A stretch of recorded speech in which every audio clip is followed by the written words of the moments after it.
We have big news. We have exciting news for you. Tell them what it is, Serena. We are super excited to announce that we are starting our first membership this January 2024. Yay! Membership. So we're excited to let you know that we will be hosting a monthly membership where when you join, you will be with us live in a Zoom room once a month for a workshop like we just hosted. It's going to be a workshop like that, one topic each month, a different topic. You might even help us come up with the following month's topic from inside our membership. Super excited to meet you. It was so fun meeting a few of you in our inaugural workshop. So we're really looking forward to that. And when you are a member, you will also be receiving a monthly newsletter where I'm going to be a little more intimate and I'll be sharing the things that are working and the things that aren't working for me. Yeah, like taking a tool that you've learned from the podcast and how you're implementing it and how well that worked, or maybe if it didn't work. And then Amma can put in my 2 bits worth. We'll see how that goes. But a membership newsletter and a membership live Zoom room workshop starting in January 2024. Can sign up through our Patreon link in the show notes, yeah? Yes, everything will be in the show notes, and we can't wait to see you there, listeners. We can't wait. Yay! Hey mamas, thanks for tuning into this week's episode. Today we have a special guest joining us, and she's going to be talking about one of Amma and I's favorite subjects, and that is breastfeeding. Amma and I are both big fans of breastfeeding, and so we've been dying to have somebody join us, and we're so grateful to have our special guest join us today and speak on the benefits of breastfeeding for mama and baby, and we'll also be debunking some myths. So let's dive into it. Hey, Mama, welcome to the Nurturing Parent Podcast. Do you want to end the constant battles for bath time? Do you find yourself emotionally exhausted at the end of the day? Do you wake up with big hopes for a smooth day of fun with your little ones, only to face an early morning meltdown because you peeled their banana the wrong way? Silly you. Silly you. Hey, I'm Serena. I'm a mama of 2 little ones, and as a new mama, I constantly questioned myself. I wanted to make sure I was raising respectful kids while also building a strong bond with them. But I discovered that I had to unlearn my ideas that punishment was the way. With Lisa's encouragement, I've been practicing a respectful and gentle parenting approach, which is strengthening our bond as a family. And hi, I'm Lisa. Amma means grandmother in Icelandic. I am a mama and an amma. And I have over 40 years of experience in childcare and parent coaching. And I am so excited to share the knowledge I've gained over these years with you. Together in this podcast, each week we will explore some easy to implement skills you can add to your parenting tool belt to help you create a happy, thriving family. Today, we are excited to introduce you to our next guest on the podcast. Lauren Pilger is coming to us today from her lactation consultant business, Wildflower Breastfeeding. Lauren is based out of Colorado, but serves clients worldwide. Lauren is a wife and a mommy of 2 wonderful boys, ages 10 and 12. She holds a bachelor's degree in psychology. In 2007, after working in that field for some time, she started working in community health and quickly realized how much she enjoyed community outreach. Lauren became a certified lactation educator in 2008 while working at a WIC office, which is the Special Supplemental Nutrition Program for women, infants, and children. And she soon discovered that she loved working with mom and baby pairs so much that she went on to become an international Board Certified Lactation Consultant in 2011, right after her first son was born. Her passion as an IBCLC is giving up-to-date, accurate information about infant feeding. In her practice, she focuses on offering both practical and emotional support to women. It is hard work to take care of an infant while managing to take care of yourself. Given the isolated nature of motherhood in our current day culture, it is no wonder that women struggle to breastfeed past the first few weeks. Thank you so much, Lauren, for the work that you're doing, and welcome to our show. Thanks for joining us today. Thank you. I'm happy to be here. Yay. We are so happy to have you here. This is such a big topic and very, very dear to both of our hearts. So thank you. So I'm curious, first off, you say that you discovered in your decade of work as a breastfeeding and lactation consultant that most women want to breastfeed their babies. Mm. What do you see as the main reasons why many do not follow through on this natural desire? And how can we support them here, even in this conversation? Yeah. So kind of a two-tier question. Mm-hmm. Yeah, first and foremost, I think nowadays most people do intend or want to breastfeed, as they prepare prenatally, there is that intention to do so. But many times what takes place is postpartum, when baby's born, the reality of breastfeeding and even especially lack of support comes into the forefront. And that sort of lack of supporting moms can show up in a number of ways. Sometimes not with ill intent, but think about a partner or a family member that's seeing this mom struggle, and so they may say, well, why don't you just give a bottle or formula feed? Because they really want to sort of relieve that mom of the suffering or challenge that she's going through.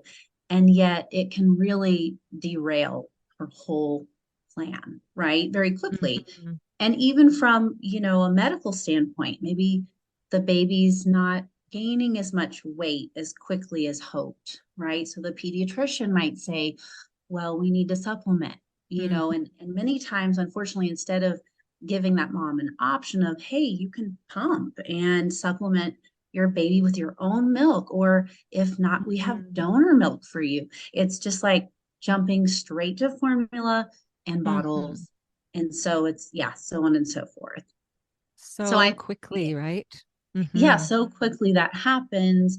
And instead of saying, hey, let's get you plugged in with some professional help, lactation help. Yeah. Yeah. So I think that's part of it, is that as a society, we kind of dropped the ball. Yeah. Yeah. And what you said there, the lactation specific help, I think is so key.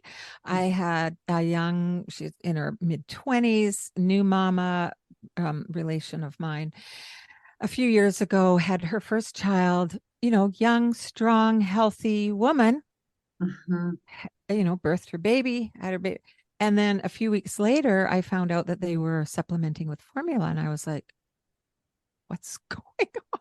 Like, Yeah. honestly, I was shocked because in my mind, if there's a proper latch and if there's, if there aren't medical reasons, which there Yeah. are sometimes, right? But I was just so surprised.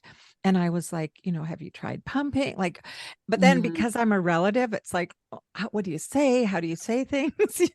Yeah.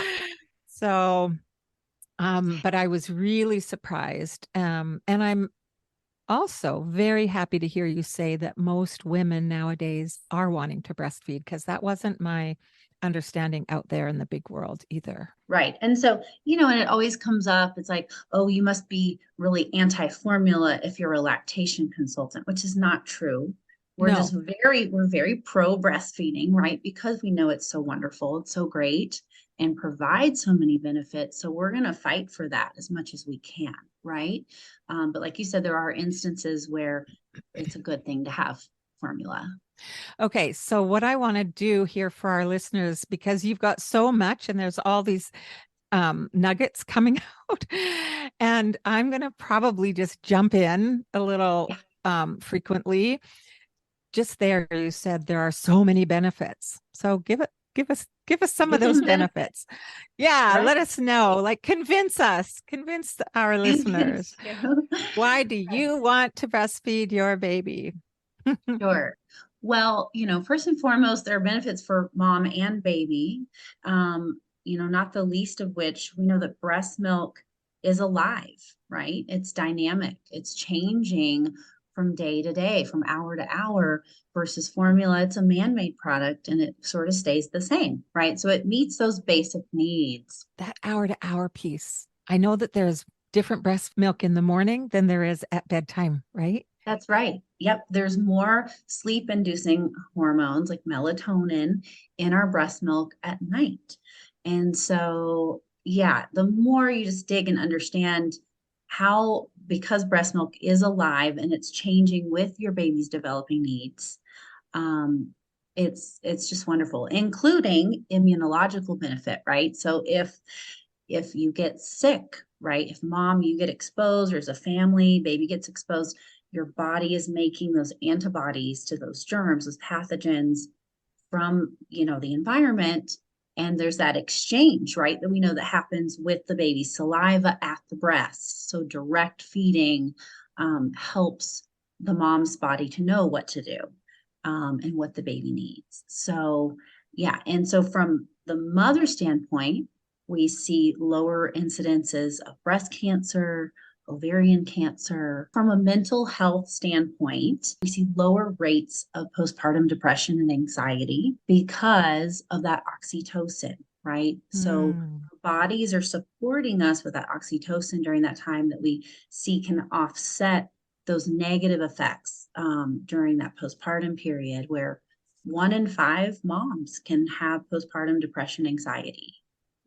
Some excellent, incredible reasons to want to breastfeed. So that was, a lot of, you talked earlier about the main reasons you see many not following through. Oh, you asked how can we, yeah, that was the other part. How can we help moms going into it? So, really, we can do a lot of prep during pregnancy, because I think so many of us were looking at the birth and we're like, okay, how am I going to birth this baby? And we focus all of our resources on that. And that's a big deal. But really, in the big scheme of things, the birth is fairly short, right? And then we have the baby and we're feeding this baby. And it's like, oh boy, this is months and months. So, listening to podcasts and reading those books like Womanly Art of Breastfeeding and I read that one. Did you? Yeah, it's a great one. It is a great one. Take those breastfeeding classes from your hospital, or like a private practice lactation consultant can set up sort of an individual session with you prenatally to go over your whole medical history, any risk factors for low supply, and kind of give you those tools in your toolbox so that when you have those doubts and you hit those snags, you kind of have that confidence of what to fall back on, right? So I think doing our part in being prepared, and with that, getting our resources lined up, right? So I think we, as families, we need to plug in with like our local support groups and with mental health resources, and connect with a lactation consultant while you're pregnant. Maybe you won't read it. I love that. I love that, because for the mamas that I've known who struggle with early breastfeeding, when you're in that struggle and you're feeling like you're failing, or you're in pain, or you're just emotionally distraught, you may not feel confident in those moments to reach out to someone you've never even spoken with on the phone. Right. So I love that piece. And that wasn't in my wheelhouse before. Thank you for that. Really great advice. Yeah, you're welcome. Yes, the moms that I've had the pleasure of working with prenatally, so many of them do really well just because they know those common scenarios, which I think we're going to talk about kind of common problems later on, but they're already familiar. And then when it happens, they're like, oh, but wait, I know what to do. And they're not scared, and they're not as likely to cave when somebody says, why don't you just do this? It's like, no, I have a plan in place. So beautiful. And I think we could go straight into that next piece. But before we do, I want to acknowledge our very own Mama Serena, because you, Serena, are living in an extended family and in a cultural society, your area, your people around you who do not breastfeed Yeah. at all, and if they do, certainly not for months and even years. And Yeah. you, Mama Serena, you're holding strong, and your belief in doing this and your willingness to do this, even in the face of not having support, I really, really honor you in that.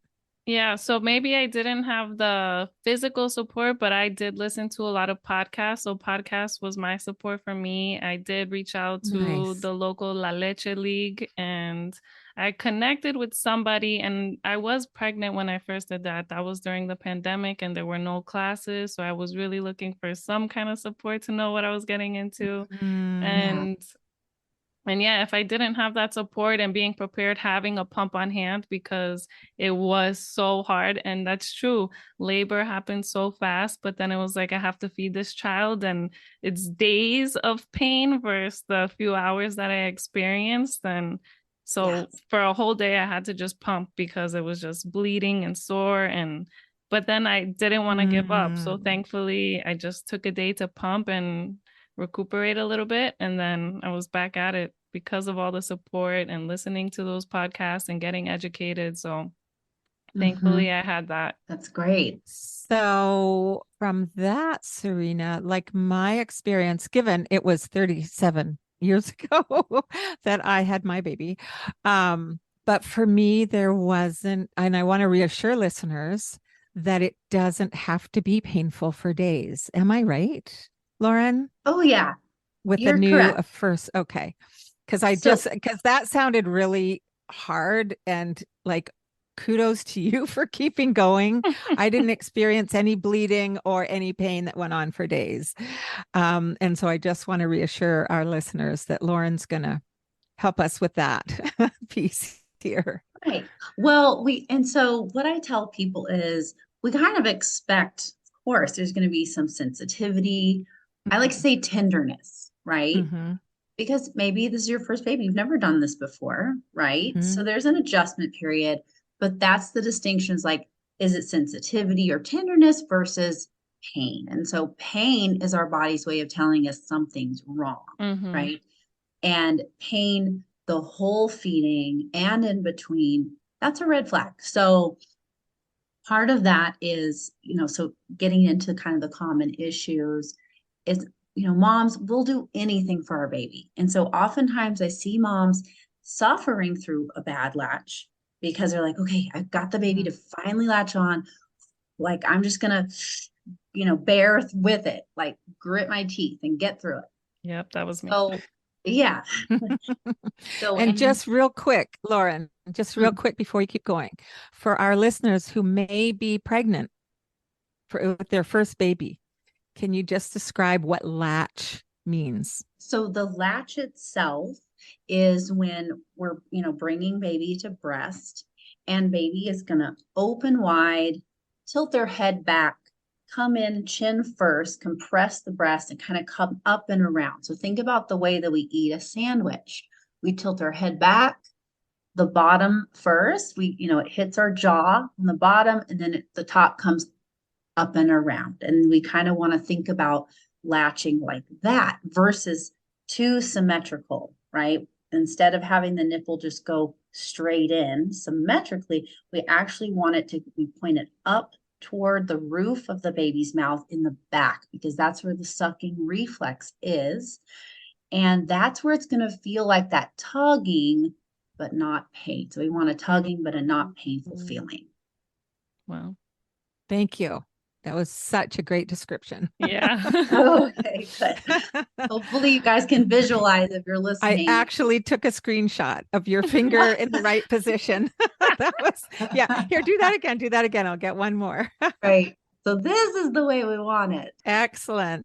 Okay, back to you with getting that good latch. Yeah. The other thing, as we're starting to latch, okay, so the baby's born, right? Your initial latch is sort of in that golden hour where we want to leave mom and baby skin to skin undisturbed for about an hour, because we know that if we honor that time and we don't try to jump in and do all these little interventions, that breastfeeding gets off to a really good start. We just give the mom and Yes. baby space. And Thank you.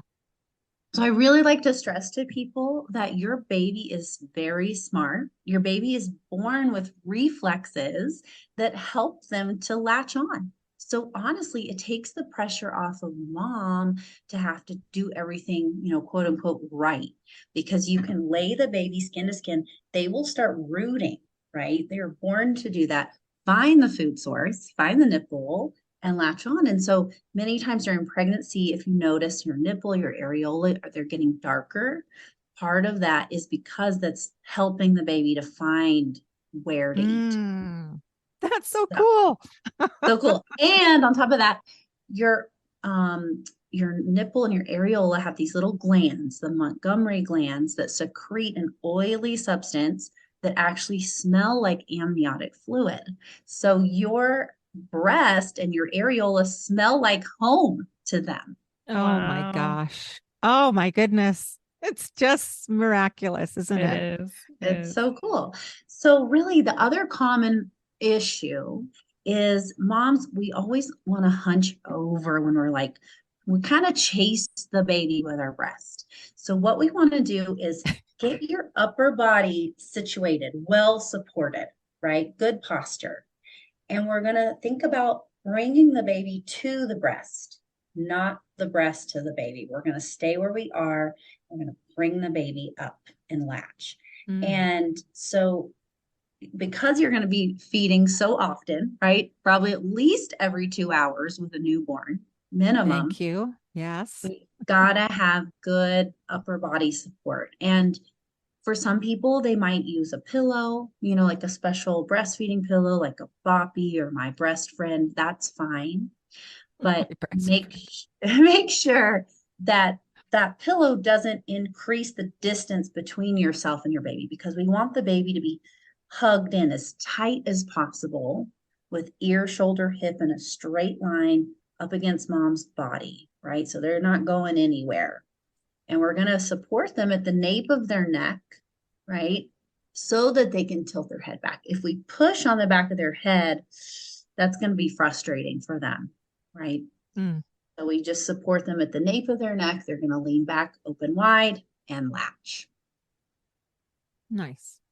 And on top of that, or along those lines, people are not as adventurous as they can be with using different positions. Yes. So like the kind of go-to is that like cross cradle that you see on pamphlets and everything.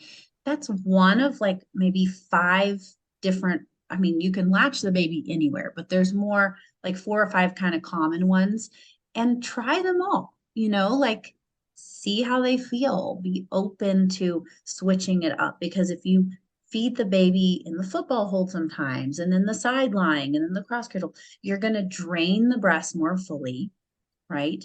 And you're going to kind of come at it from different angles. So,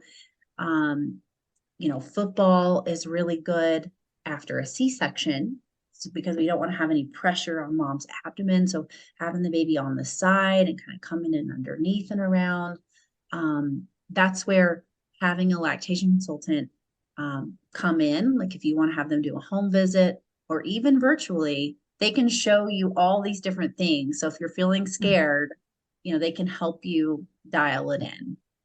So good. I love that you're out there doing this work with new mamas. It's just so good. Thank you.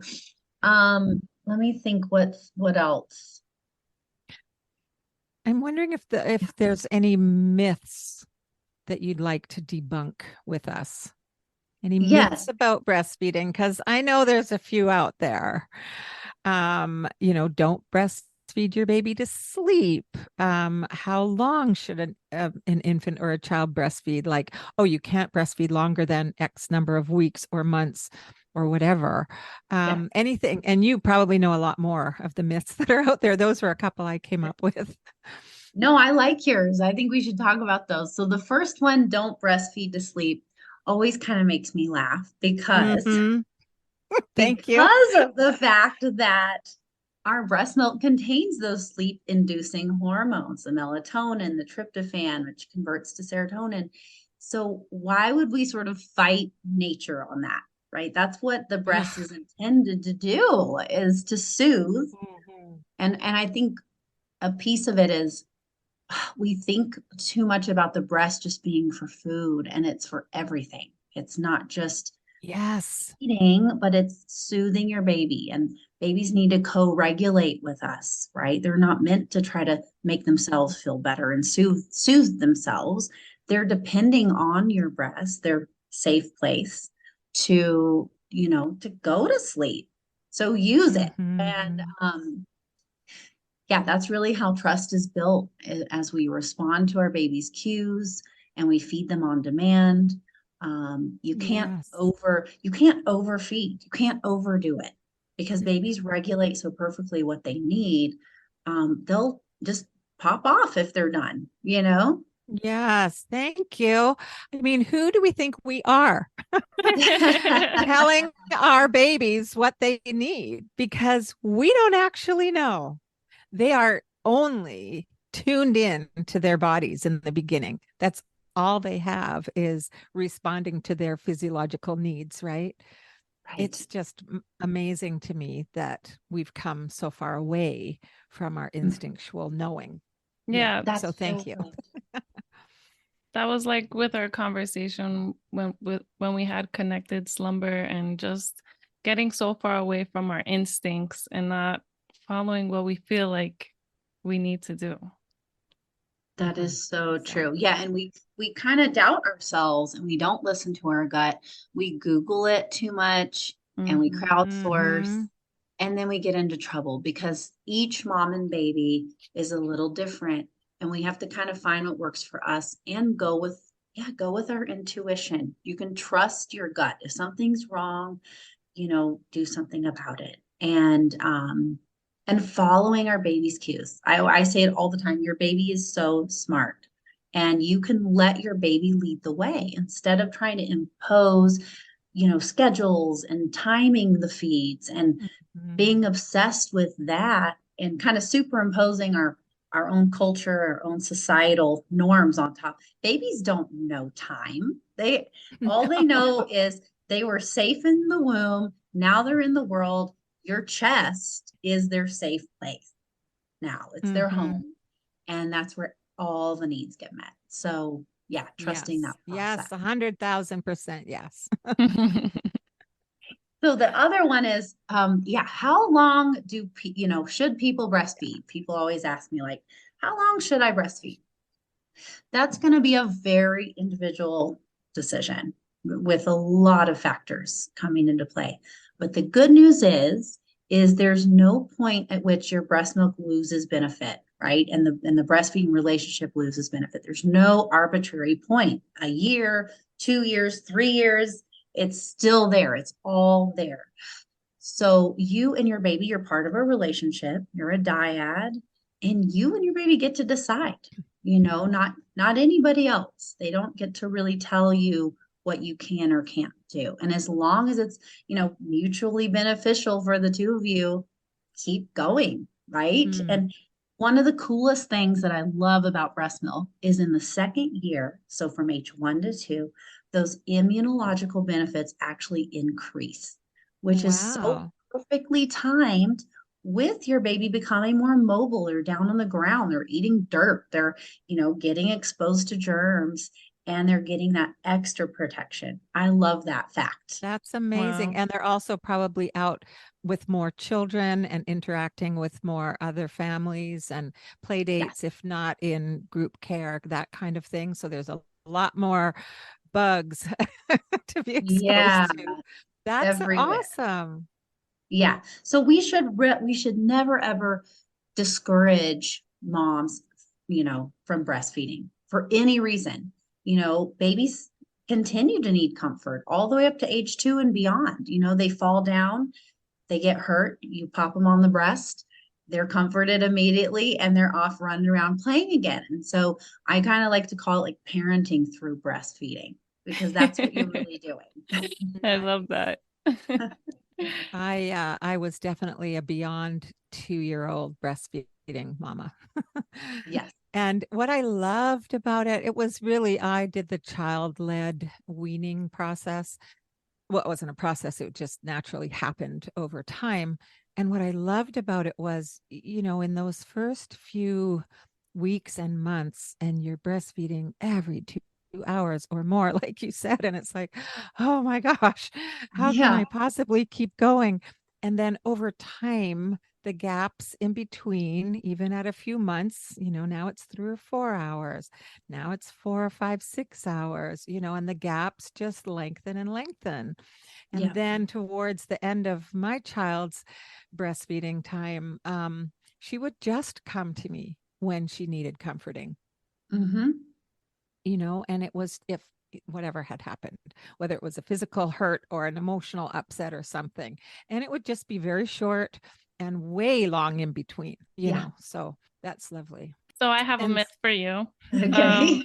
Being in a Hispanic household, everyone had their opinions about breastfeeding while I was pregnant because I was giving all the nutrients to my child versus the baby growing inside of me. Yeah. that's Yes. what they said. Mhm. So yeah, that's sort of another myth that I think we can bust is that, we can't breastfeed when we're pregnant. It's just not true. There's no evidence to support that, you're robbing the developing baby from nutrients. Our bodies are incredible. The more we learn, we realize we're capable of nursing while pregnant just fine. Everybody gets what they need. Now, that being said, I think we do have to encourage the mom to be eating more, drinking more, resting, because it does take a toll, of course. That's a lot of work nursing while pregnant. I did it myself. My first nursed the whole second pregnancy. And during the second trimester, there is a dip for most people in supply because it's kind of hard to, you know, it's hard to compete with those pregnancy hormones that are sustaining pregnancy. And so sometimes the milk supply does go down. And yet we can keep nursing for comfort, even if supply is dwindling. That is perfectly fine. It is also, in a rare instance, not safe if a mom has a history of preterm labor, where her uterus is very sensitive and maybe she wants to not take that risk. That is completely understandable. But think about it like this. It's all oxytocin, right? That's what makes our uterus contract and when we go into labor, it helps the baby to be born. Having sex also, it increases our oxytocin. So do we tell people not to have sex during pregnancy? Right? It's sort of the same concept. Uh-huh. Right? Like think about it. So yeah, it's That's definitely actually that's a great piece to give extended family members or whomever, to give back, to say, actually, it's the same hormones that, hubby, that I get when, so yes, I'm going to keep breastfeeding. Yeah. exactly. So yeah, so majority of cases it is safe to breastfeed your first or whatever, your second through a pregnancy. It doesn't cause harm. Okay. Nice. And then after they're And then born. after, Tandem feeding. What about that? Tandem breastfeeding. yeah, tandem nursing. And a lot of friends of mine have done it. I personally weaned pretty much the day my second was born, my first was just done. He was ready to be done.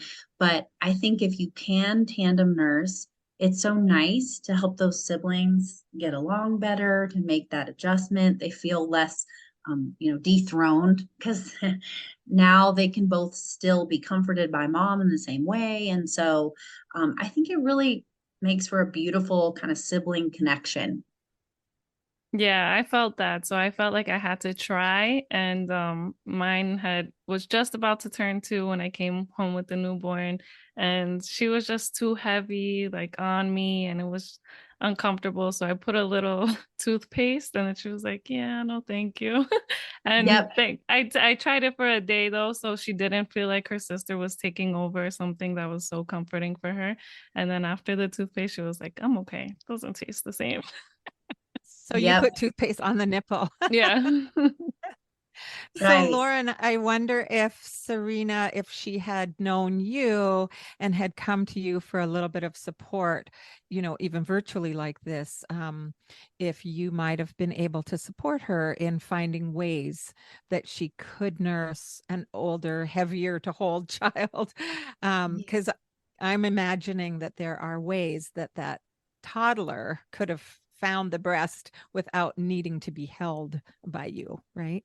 So I'm wondering if Yeah, what ends up working really well as your child's getting heavier and heavier and your back hurts is laying down, reclining the two of you on the bed or the couch, wherever, and nursing side by side so that the couch is, holding the weight. And so we say with tandem nursing, we always prefer the newborn first. We let them nurse first and foremost, and then the toddler can nurse after that. And so I've had people say it helps so much with engorgement, in the early days. If the Mhm. newborn only nursed for 5 seconds and they're like, I'm so full, here comes toddler to help you out. And it's pretty cool how that works. But know that colostrum, your first milk, has a laxative effect. So do anticipate your toddler may have diarrhea from that Oh, as well. wow. Yeah, Now there's another good gem. right. Okay. Just somehow that reminded me, I think it was on your Instagram yesterday. I found the piece about mama kissing baby and what that does. Can you tell our listeners?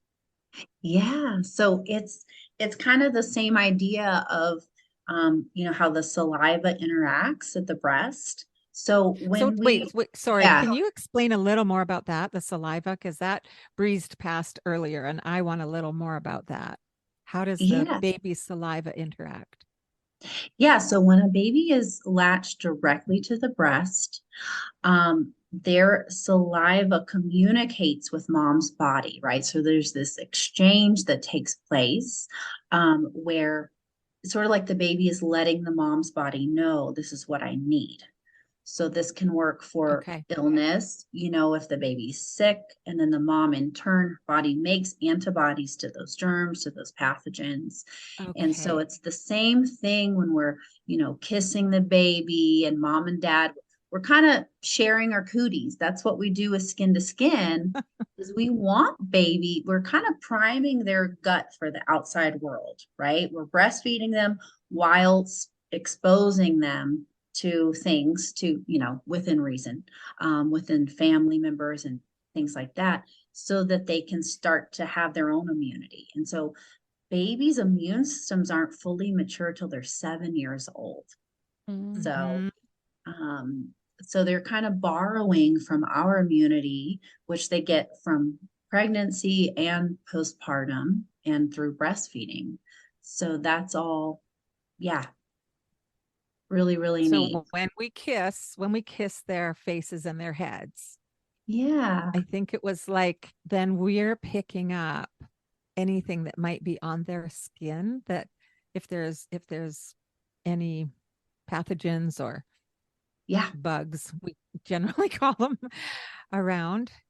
And then our Yep. bodies like magically then create antibodies that particular virus or bacteria needs Hmm. to defend the baby. Right. And That's just incredible. It's just, I know. And I remember when I weaned both of my boys nurse past age 2 as well, thinking like, how am I gonna protect them now? Like I was like, yeah, no, they're gonna have to like stand on their out on own 2 their feet. own. I know. That's so funny. And then just to follow up on the whole, developing immune system until our children are 7 when their immune system's more fully developed. That's why you listeners, you will find that your toddlers and your preschoolers catch quote, every bug that's going around, because Mhm. what that's doing is that is helping your child build their immune system. That's why Yeah, our little ones get sick so often. right. Yeah. And it's good for them. It is. It's good for Mhm. babies and kids to have their immune system challenged.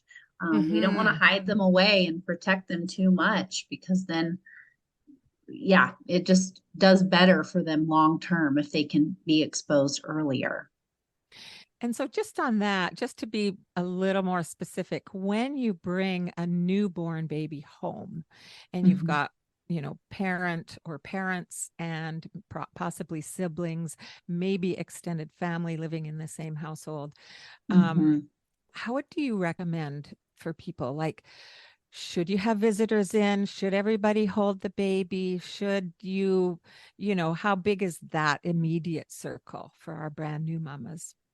Yeah, and that's just going to depend on a few things. Mom and dad's comfort with that, whether or not they're vaccinating, depends on the season. Like during the winter, I would say hold off probably for at least a couple of weeks. Those first few weeks are the most vulnerable, germ-wise. And also, we don't want to interrupt that breastfeeding relationships that it's getting established in that time. Mm-hmm. So many times, if caregivers and parents and grandparents come in too much holding the baby through those early hunger cues, and mom's over there Mm. like, I need to feed, we don't want to interrupt that time as Mm-hmm. much as possible. So I would say at least 2 weeks for the most part, kind of hide away, limit the visitors, Mm-hmm. maybe, just here and there for an hour. And you and your partner, you can set parameters like, okay, we can have grandparents, but maybe for an hour or whatever you decide Mm-hmm. works and what you're comfortable with. Right. Yeah. I know a lot of, especially brand new grandparents, just want to swoop in and hold that baby. I know. And especially for first time mamas, that piece that you mentioned about, you know, you're still learning your baby's cues. You're still learning your body's cues. You're still learning how to get that latch. You're still learning what how to speak up for yourself and say, hey, I need to feed my baby. There's a Yep. lot of mamas. There was one beautiful moment that I had with a young brand new mama. She was like a daughter to me, actually, and she had her first, and we went to visit, and she excused herself from the room where there were a few people visiting, most people who'd been at her home birth and things. She went into a different room to feed the baby. And so I just peeked in and I said, can I come in for a minute? And so she welcomed me in, and it was painful. The Mm. nursing was painful. And so I helped her remove the baby's mouth from the nipple. I'm like, we need to get a good latch. And Mhm. so I showed her, and the midwife was out in the other room. Mhm. Yeah. And, she didn't have a good latch, and it was painful, and she didn't know that she didn't have a good latch, and it was confusing. And so in that moment, it just took that one moment, and her whole breastfeeding um, Experience. life Yeah. experience changed for the Yeah. better, right? So that was a lovely example for me of knowing enough to support a mama in that moment. Mhm. And that she removed herself, I think was a good, that's part of why I brought up the story, was a good thing for her to do if she wanted that peace and that alone time with the Mm. baby, but Yeah, maybe not being completely alone too, if you've Yeah. got someone who can support you. that's good. That's really good. What do you got there, Serena? I was wondering if I can get a little advice. Yeah. My youngest, she's about to turn 1, and I love breastfeeding. I want to continue, but I think she has her 2 bottom, 2 top, and I think she's getting more in now, but it's all night. It's very painful, and it's like I'm just soothing her gums, but it's very painful. So I'm at the painful point again.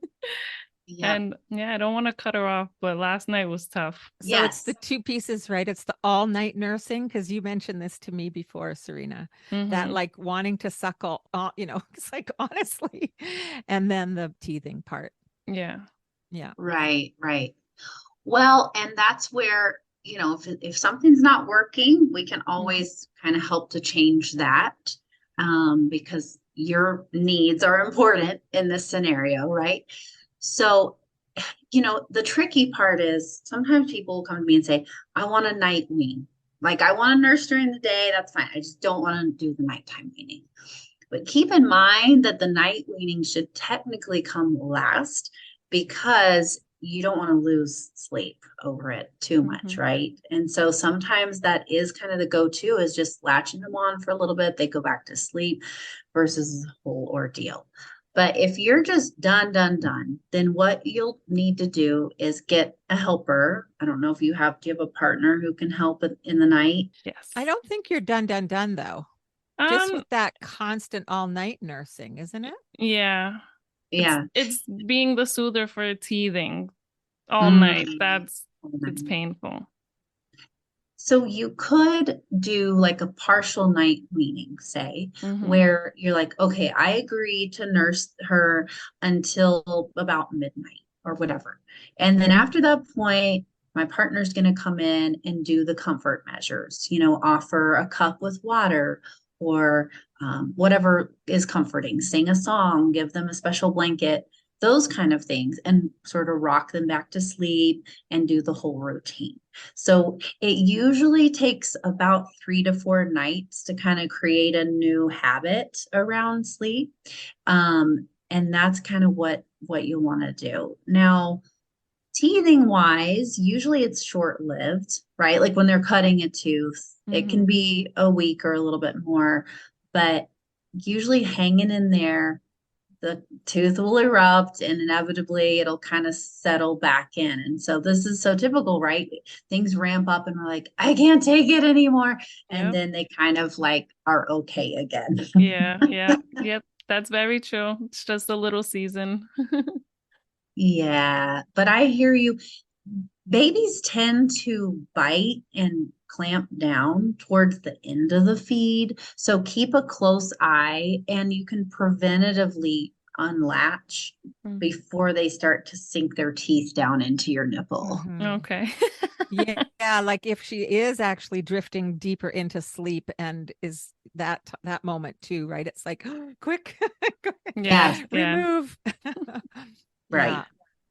And Thank so you. for you, Serena, and having a family bed and your baby's in bed with you, I think I might have suggested putting a mattress on the floor in the other room, or a mat somewhere where you could create your own bed somewhere else, or sleeping on the couch or whatever after that midnight time, or however long you decide you need.